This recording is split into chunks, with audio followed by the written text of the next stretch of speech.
And all right, we are going to be continuing. My name is Pastor Kyle, and we're going to be continuing in the books of 1st and 2nd Samuel. Last week, we actually started David's portion of this story, and we've been starting this journey that David's going to go on as he continues to rebuild the kingdom.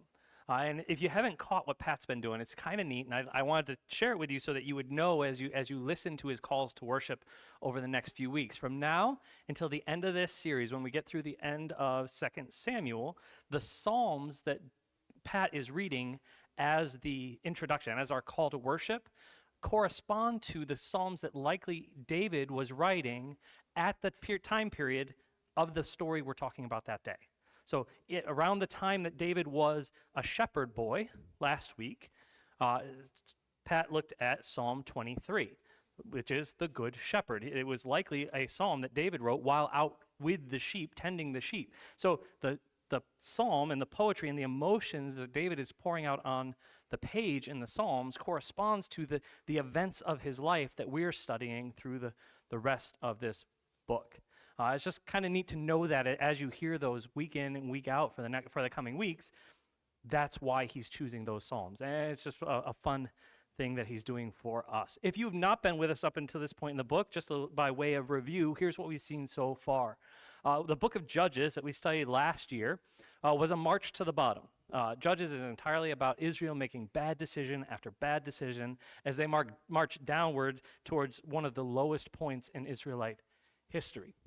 But in the book of 1st and 2nd Samuel, God says he is going to use the prophet Samuel to start the journey back to restoring Israel to what he intended it to be. He's going to use Samuel and the kings that come after him to start the journey back to the top. But initially, God warns them and says, look, I want to be your king. I am your God. I am your leader. I am your ruler. I want you to follow me. And if you choose a king for yourself, if you choose to go with an earthly human king, what's going to happen is that king is just going to take from you. He's going to take in your taxes. He's going to take in your armies. He's going to take from you over and over and over again.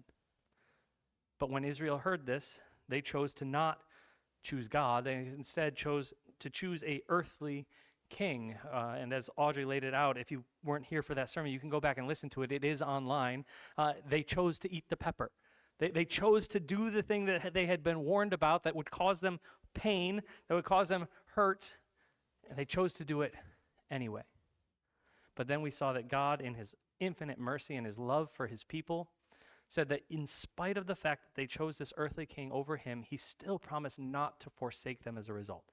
He would still be there for them. He would still go with them throughout the rest of time. But their first king that they chose, Saul, we saw that pride ended up being his downfall. He ended up thinking that he knew better than God did. And when God had said, look, if you follow me, I will bless you as king. If you don't follow me, I'm not going to bless you as king. Saul chose to not follow.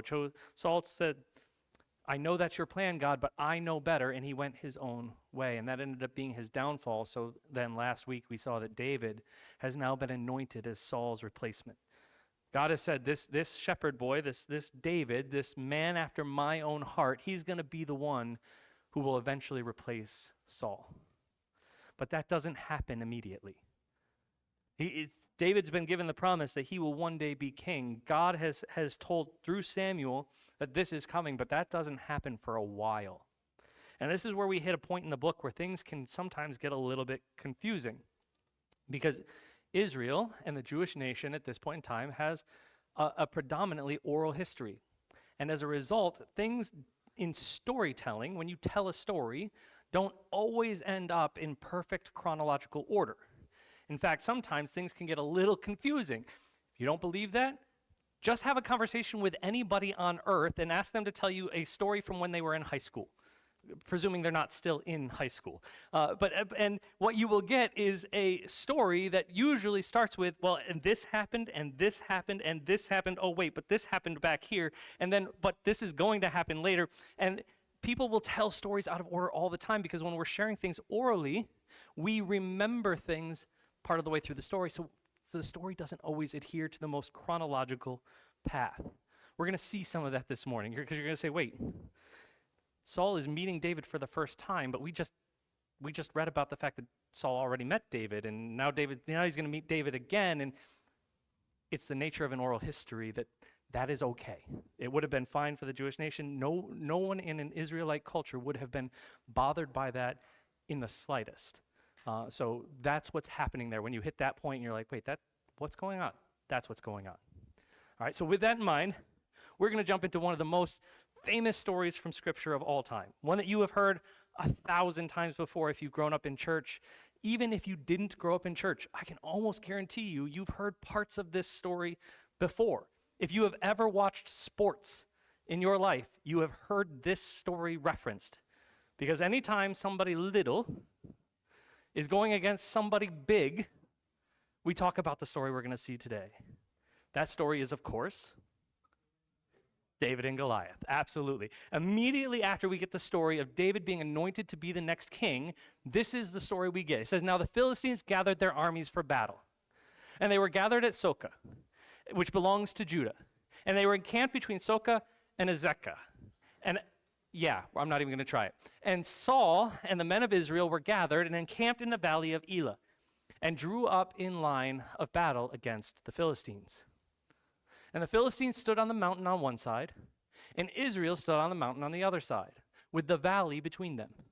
And there came out from the camp of the Philistines a champion named Goliath of Gath, whose height was 6 cubits and a span. He had a helmet of bronze on his head, and he was armed with a coat of mail, and the weight of the coat was 5,000 shekels of bronze.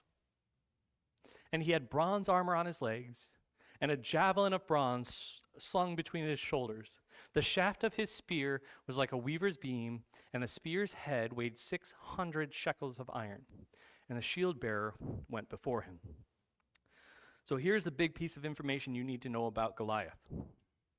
Goliath was big. Everybody's surprised. What? Yeah.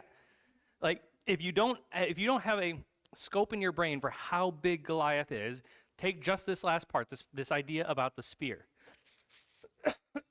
If you go back into our kids area, look on the one wall, we actually have a rebuilt replica of the spear to the dimensions described here, of what Goliath's spear would have looked like. And back in that area, you can go and you can lift it and see just how heavy that was. We did that because Chuck Canterbury, who was a blacksmith, and a couple of our other men got together, and they built this to scale to see how big was it going to be, and we put it on display back there. So you can see it, you can touch it, you can realize this guy was not a little guy. It's estimated somewhere between 9 and 12 feet tall. So like almost as tall as Zeb. Right? Like, no, like the tallest guy I know of is like 6'8", 6'9". I know there's some basketball players taller than that. 9 feet is the shortest they think this guy was. He's huge. And he is the one who is coming out as the champion for the Philistines. He stood and he shouted at the ranks of Israel, "Why have you come out and drawn up for battle? Am I not a Philistine? And are you not servants of Saul? Choose a man for yourself and let him come down to me. If he is able to fight with me and kill me, then we will be your servants. But if I prevail against him and kill him, then you shall be our servants and serve us." This is actually a fairly traditional taunt or conversation that takes place throughout history when armies come together. It's this, look, you all don't want to be here. The only reason you're here is because you serve your king, Saul. And look, we don't really want to be here either. The only reason we're here is because we serve our leaders of the Philistines. So why should we all go to battle and why should we all die serving one guy who doesn't really care about you anyway? So why don't you send out a representative, and we'll send out a representative. That way only one person has to die, and we'll get this all settled. Right? We see this theme show up in Homer's The Odyssey. We see it in the Iliad. We see it here in Scripture. There's stories told that the game of chess was invented for this very reason.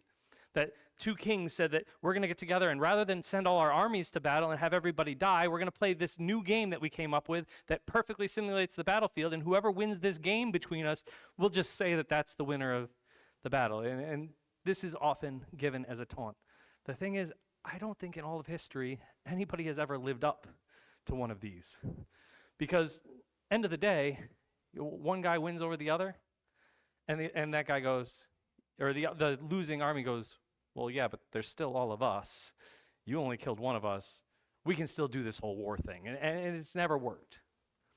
But this is Goliath's taunt. And the Philistine, this is Goliath, says, I defy the ranks of Israel this day. Give me a man that we may fight together. And when Saul and all Israel heard the words of the Philistine, they were dismayed and greatly afraid. And here is the main theme of this section. When this big guy, this giant, shows up and starts taunting Israel, Israel's response is fear. The king of Israel, Saul, the one who was supposed to be the one leading them and reminding them of whom they serve, when he sees this giant, he's afraid. This is the response of Israel, and it's fear. Now David was the son of the Ephrathite of Bethlehem in Judah, named Jesse, who had 8 sons. And in the days of Saul, the man was already old and advanced in years. That's Jesse. Jesse was an old man in the days of Saul. And the three oldest sons of Jesse had followed Saul to the battle. And the names of his 3 sons who went to the battle were Eliab, the firstborn, the next to him Abinadab, and the third Shammah. David, he was the youngest of 8. The 3 eldest followed Saul. But David went back and forth from Saul to feed his father's sheep at Bethlehem. And for 40 days the Philistine came forward and took his stand morning and evening. This is Samuel now going back to remind us who David is. David is the youngest. David's the unimportant one. David's the one who's supposed to be back watching the sheep. In fact, he doesn't even go to war when his 3 older brothers go to war. He is still taking care of the sheep. And he still goes to the battle lines to see what's going on, but at night he's got to go back and take care of the sheep because he's not the one who's considered capable to go to battle. He's the youngest. He's the stay-at-home guy. And this has been going on now for 40 days. 40 days Goliath has been coming out and taunting the Israelites, morning and evening. And Jesse said to David his son, take for your brothers an ephah of this parched grain and these 10 loaves, and carry them quickly to the camp to your brothers. Go take them some food. Also, take these 10 cheeses to their commander of their 1,000. See if your brothers are well, and bring some token home from them. Now Saul and they and all the men of Israel were in the valley of Elah, fighting with the Philistines.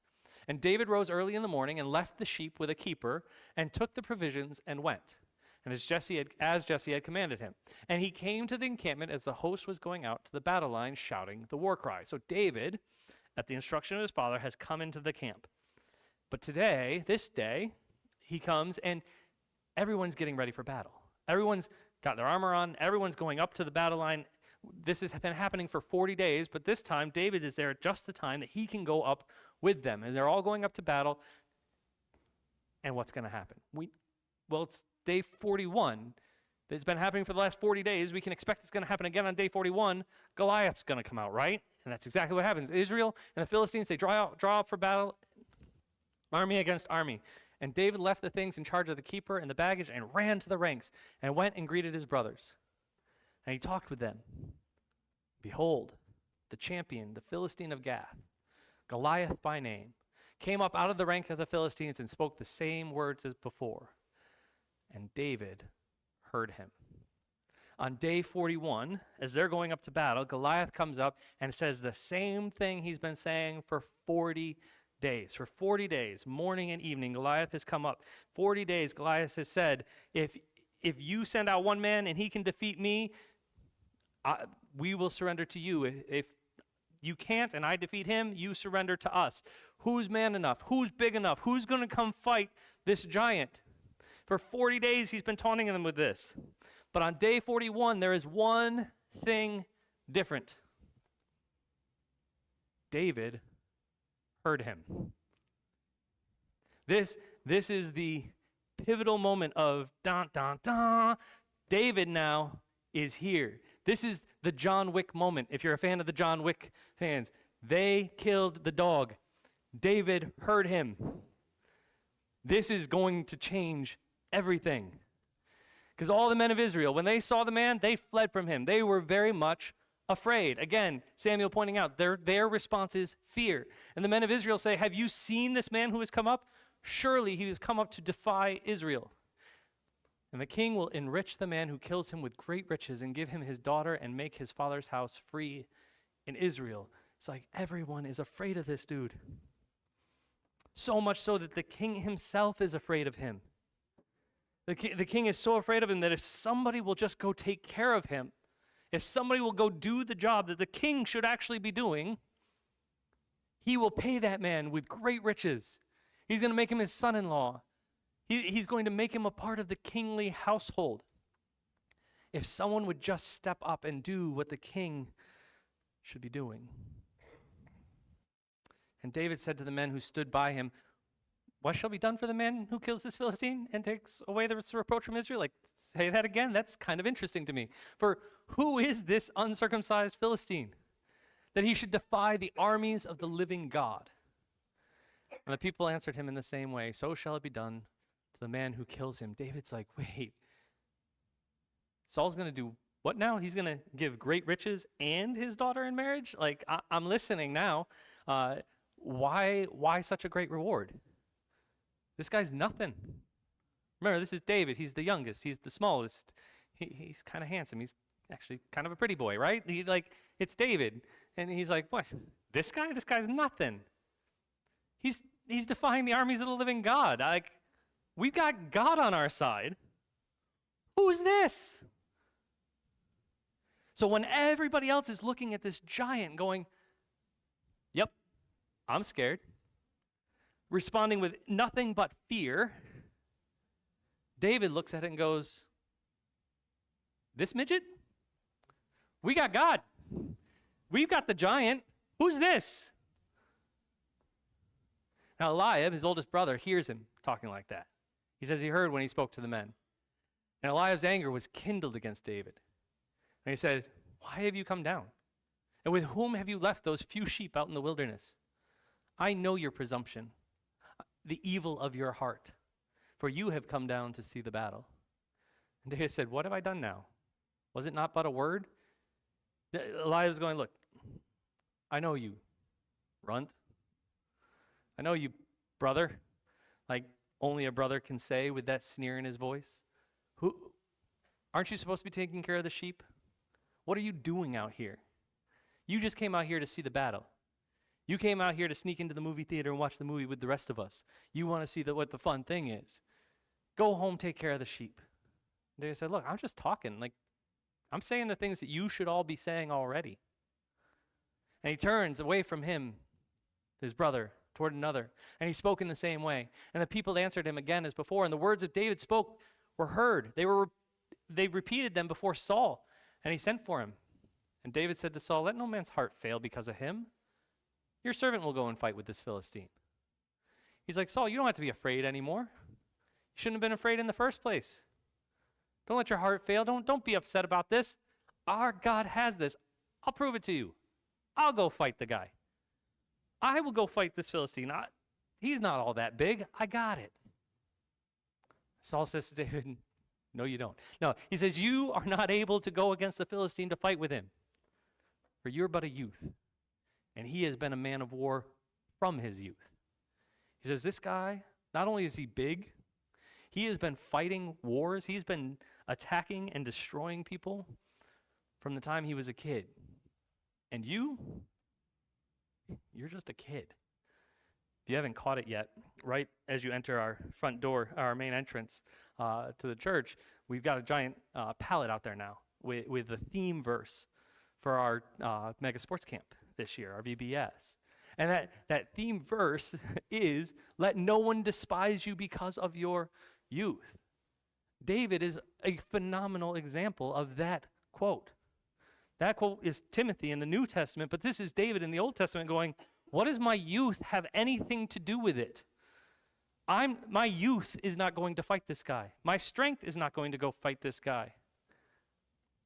My God's going to go fight this guy. But Saul can't see it. Saul's looking at this runt of a kid and saying, look, I'm the king and I don't want to fight this guy. Who are you? You're a kid. You're a youth. This isn't going to go well for you. But David said to Saul, okay, your servant, David, used to keep sheep with his father. And when there came a lion or a bear, and he took a lamb from the flock, I went after him. I struck him, and I delivered it out of his mouth. And if he arose against me, I caught him by his beard and struck him and killed him. Your servant has struck down both lions and bears, and this uncircumcised Philistine shall be like one of them. For he has defied the armies of the living God.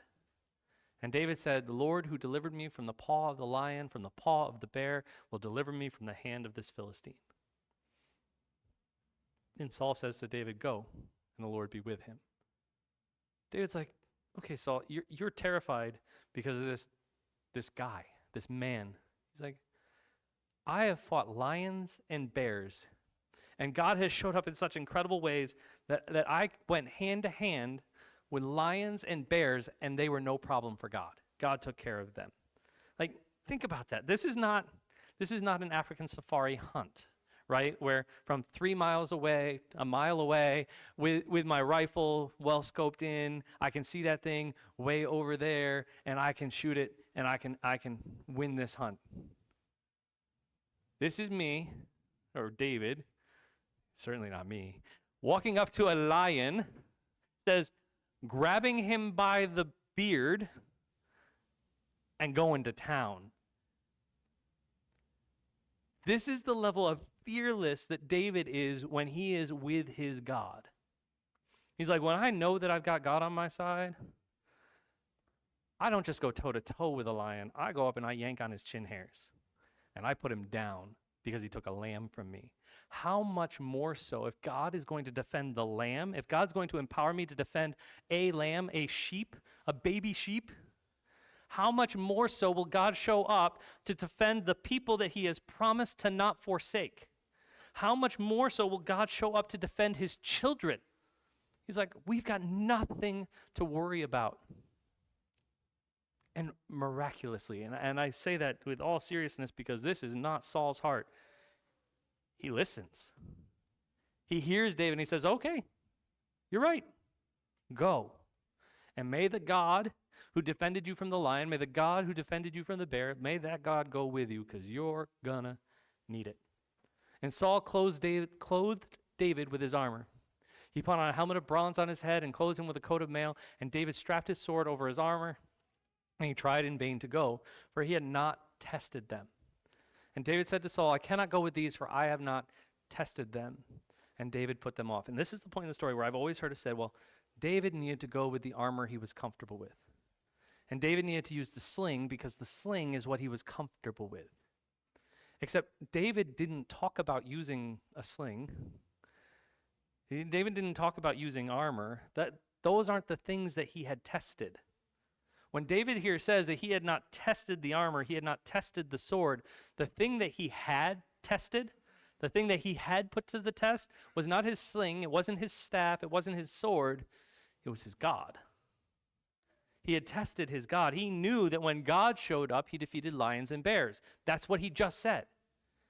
So when he puts on the king's armor, he goes, yeah, I haven't tested these things. These things aren't the thing that have saved me in the past. They're not the thing that's going to save me today. The thing that's going to save me is God. So then he takes his staff in his hand. He chooses 5 smooth stones from the brook, and he put them in his shepherd's pouch. His sling was in his hand, and he approached the Philistine. And the Philistine moved forward and came near to David with his shield bearer in front of him. And when the Philistine looked and saw David, he disdained him, for he was but a youth. Second time he's disdained because of his youth. Ruddy and handsome in appearance. The Philistine makes the same mistake that Saul made. The Philistine makes the same mistake that David's brother made. He looked and he saw David. David hasn't made this mistake. David doesn't think David's going to battle. David knows God's the one going to battle. So the Philistine says to David, am I a dog that you come to me with sticks? And the Philistine cursed David by his gods. And the Philistine said to David, come to me I will give your flesh to the birds of the air and the beasts of the field. The Philistine Goliath says, I'm going to kill you. I'm going to feed you to the beasts of the field. I'm going to kill you. I'm going to put you out for the birds to eat. This would have been an incredible insult to an Israelite. They had very specific burial traditions, very specific commands from God how a person should be cared for. The idea of being left out to the birds would have been incredibly offensive. As David says to the Philistine, you come to me with a sword and a spear and with a javelin. He says, but I come to you in the name of the Lord of hosts, the God of the army of Israel's, whom you have defied. This day the Lord will deliver you into my hand, and I will strike you down and cut off your head. We don't have time. I thought about having Zeb come up here and stand here while I told him I'm going to punch you in your face, Zeb. And, this would have looked hilarious. David probably couldn't have even reached the guy. And what he's saying to him is, yeah, today God's going to knock you down, and I'm going to cut off your head with my stick and my sling. Because here's the crazy thing. David doesn't even have a sword with him. And he's threatening to cut off this guy's head. It's going to be a long time with the paper cuts. It's not going to happen. And I will give the dead bodies of the hosts of the Philistines this day to the birds of the air and the wild beasts of the earth, that all the earth may know that there is a God in Israel, and that all his assembly may know that the Lord saves not with sword and spear, for the battle is the Lord's, and he will give you into our hands. What he's saying is, I'm going to kill you, but not out of some great desire for conquest, and not so that you can all serve us. In fact, I'm just going to wipe you all out. I'm going to do this. I'm going to defeat you. We're going to kill you today so that everyone on this planet will know that there is a God in Israel who is stronger than and more tangible than any of your gods, any of your idols. It's we're going to kill you, we're going to wipe you out, and everyone will know that the reason was not because of this little shepherd boy, but because of God. And here's the neat thing. Some 3,000 to 5,000 years later, everyone on the planet knows this story. Some 3,000 to 5,000 years later, even in a secular environment such as ESPN, they're still talking about David and Goliath. They're still talking about the little guy who does everything we're about to see because there was a God in Israel. Because when it was not possible, there was a God in Israel. And when the Philistine arose and came to draw near to meet David, David ran out quickly towards the battle line to meet the Philistine. And David put his hand in his bag and took out a stone and slung it and struck the Philistine on his forehead. The stone sank into his forehead, and he fell to his face to the ground. No sword, no shield, one stone, and one God.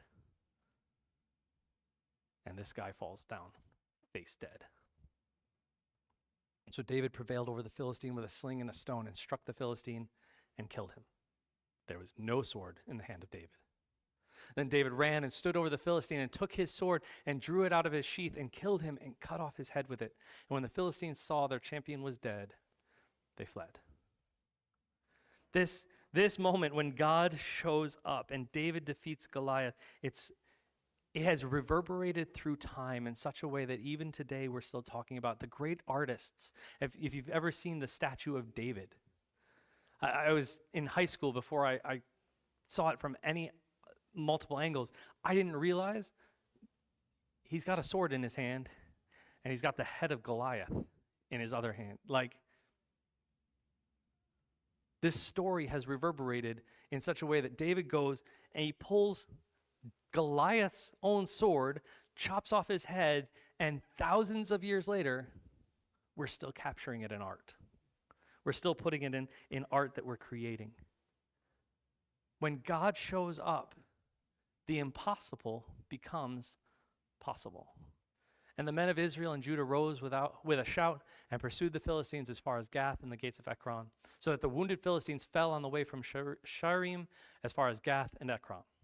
And the people of Israel came back from chasing the Philistines, and they plundered their camp. And David took the head of the Philistine and brought it to Jerusalem, but he put his armor in his tent.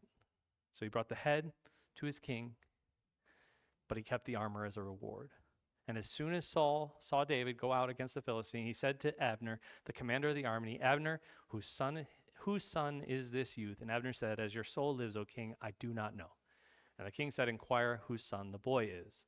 And as soon as David returned from striking down the Philistines, Abner took him and brought him before Saul with the head of the Philistine in his hand. And Saul said to him, whose son are you, young man? And David answered, I am the son of your servant Jesse the Bethlehemite. And as soon as he had finished speaking to Saul, the soul of Jonathan was knit to the soul of David, and Jonathan loved him as his own soul. And Saul took him that day and would not let him return to his father's house. Then Jonathan made a covenant with David, because he loved him as his own soul.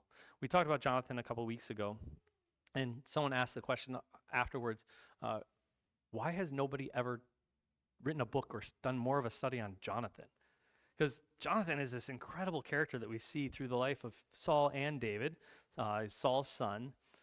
And probably his best defining trait is Jonathan absolutely knows how to be the guy next to the guy.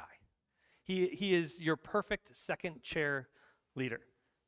He is always the guy standing next to the guy, and he has this wonderful ability to pick the right guy.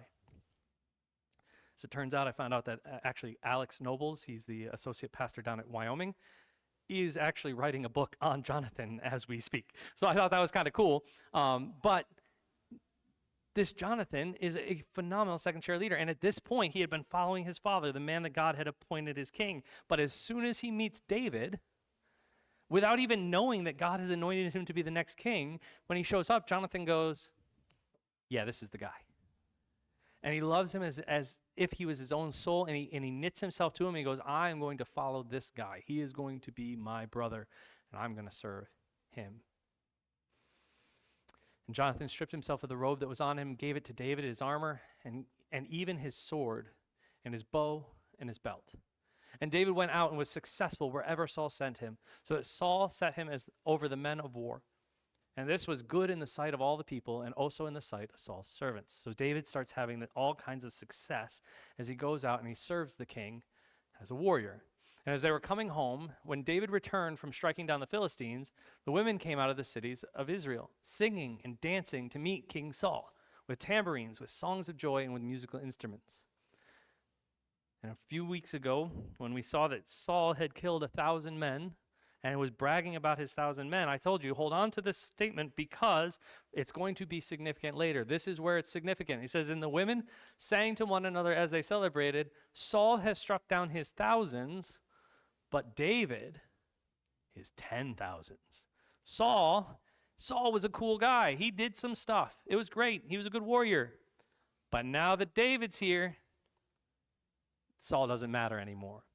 We've seen Saul's temperament. We've seen how Saul reacts to this kind of stuff. This isn't going to go well. Saul does not take well to being number 2. He wants to be number 1. And now the people are starting to realize Saul's not number 1 anymore. Saul was very angry, and this saying displeased him. He said, they have ascribed to David 10,000s. He hasn't killed 10,000. No one's killed 10,000. And to me, they've only ascribed thousands. And what more can he have but the kingdom? They're going to make him king. And Saul eyed David from that day on. He's keeping an eye on him because he's like, they like him so much better than me. They're going to take my kingdom away from me and they're going to give it to him instead. Yep. In fact, God already told Saul that was coming. Saul was one of the ones he said, the kingdom isn't yours anymore. I'm going to give it to somebody after my own heart. He knows that he's being replaced. He doesn't know that David has already been given that promise. That Samuel has already gone to David and said, yeah, the guy who's going to replace him is you. It has nothing to do with the people. God is going to replace him with David. So Saul's keeping an eye on David. And it says the next day a harmful spirit from God rushed upon Saul, and he raved within his house while David was playing the lyre as he did day by day. And Saul had his spear in his hand, and Saul hurled the spear, for he thought, I will pin David to the wall. But David evaded him twice. 2 times this happened. And Saul was afraid of David because the Lord was with him, but had departed from Saul. Again, there's a scripture connected to Saul is fear. Saul realizes, God isn't with me anymore. God has left me, and it looks like God is now with this David guy. And what that does is that creates fear in Saul. And the crazy thing about fear is it'll get us to do some pretty crazy, stupid things. Fear is the source of so many problems, so much strife in our lives, because we fear the things that are in front of us more than we respect the God who's behind us. And in this case, Saul is so afraid of David that he tries to kill him twice. So Saul removed him from his presence and made him a commander over 1,000. And he went out and came in before all the people, and David had success in all his undertakings, for the Lord was with him. And when Saul saw that he had great success, he stood in a fearful awe of him. But all Israel and Judah loved David, for he went out and he came in before them. So God is making it very clear he is behind David. Everything David does just turns out as gold. And Saul said to David, "Here is my elder daughter Merab. I will give her to you for a wife. Only be valiant for me and fight the Lord's battles." For Saul thought, "Let not my hand be against him, but let the hand of the Philistines be against him." And David said to Saul, "Who am I that and who are my relatives, my father's clan in Israel, that I should be the son-in-law to the king?" Saul's like, you can marry my daughter. Just go out and fight the Philistines. Because Saul's thinking, you know what? You know what the best way to get a man dead is? Send him to war. Send him to war. There's a pretty good chance he doesn't come back. So, you want to marry my daughter? You want to be part of the kingdom? Great. Go to war. And that'll fix the problem. Because he'll be dead. But at the time when Merab, Saul's daughter, should have been given to David, Saul, assuming David's going to be dead anyway, she was given to Adriel, that one, for a wife. Now Saul's daughter Michal loved David. And they told Saul, and the thing pleased him. So Saul said, "Let me give her to him, that she may be a snare for him, and that the hand of the Philistines may be against him." All right, so he kind of swindles David and doesn't give him the daughter he promised, but instead, Michal loves him, so he's going to give him Michal. Because still, that means the Philistines will kill him and everything will be great. Because Saul says to David a second time, "You shall now be my son-in-law." And Saul commanded his servants, "Speak to David in private and say, 'Behold, the king has delight in you, and all his servants love you. Now then, become the king's son-in-law." And Saul's servants spoke these words in David's ears. And David said, "Does it seem to you a little thing to become the king's son-in-law, since I am a poor man and have no reputation?" And the servants of Saul said to him, "Thus and so did David speak." And Saul said, "Thus shall you say to David, the king desires no bride price except 100 foreskins of the Philistines, that he may be avenged of the king's enemies." David's like, I couldn't possibly afford to pay the dowry to be the king's son-in-law. I'm a poor guy. My dad's a poor guy. We can't do this. And Saul says, no. You don't have to pay me anything. Don't worry about that. Just know the Philistines, my enemies, I want 100 of their foreskins. You thought grabbing the beard of a lion was bad. How in the world is he going to pull this off? This is absolute death for David. 100 Philistines he'd have to kill to pull this off.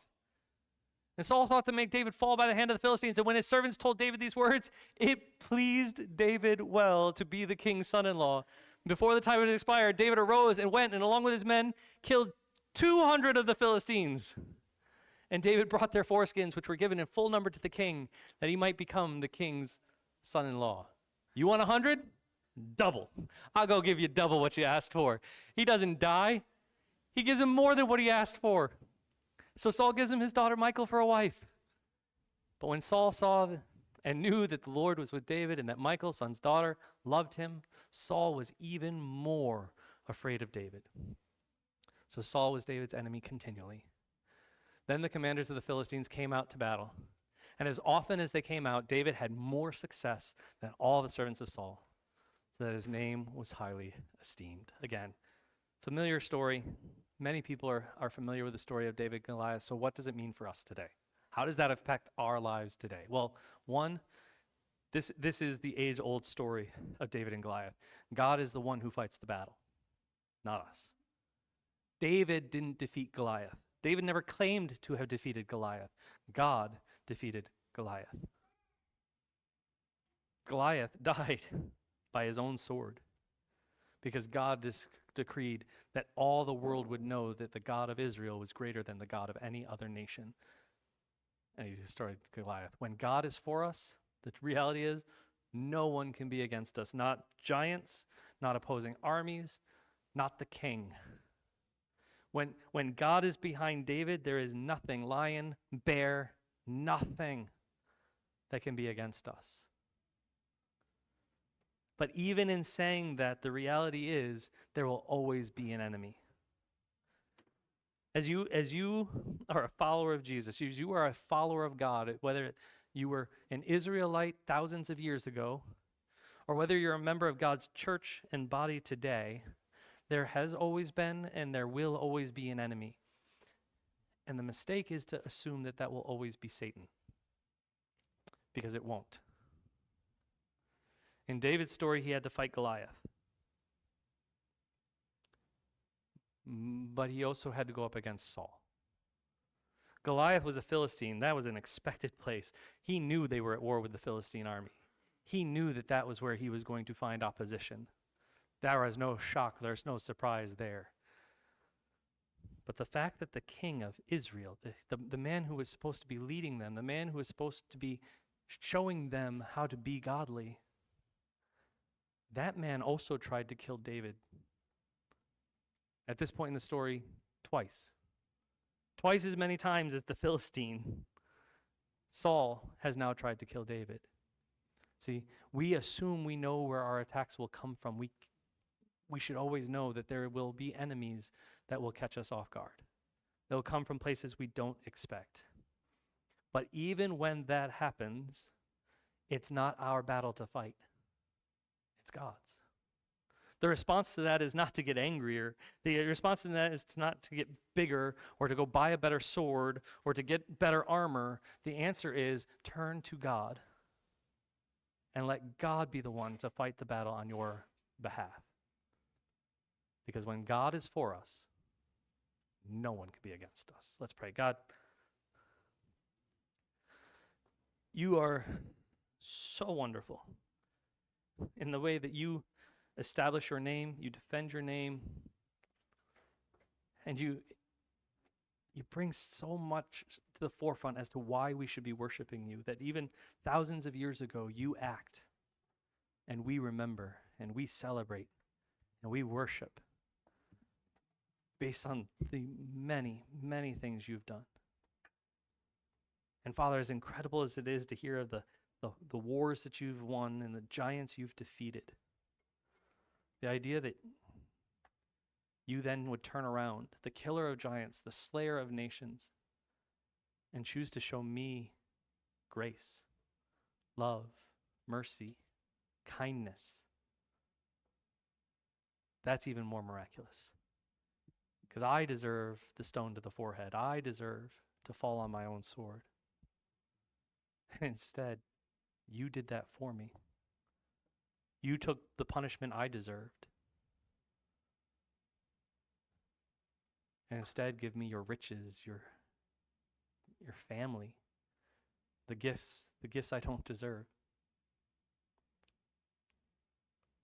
God, you are a great God, and we are just honored to be in your service. And we sing to you now out of the joy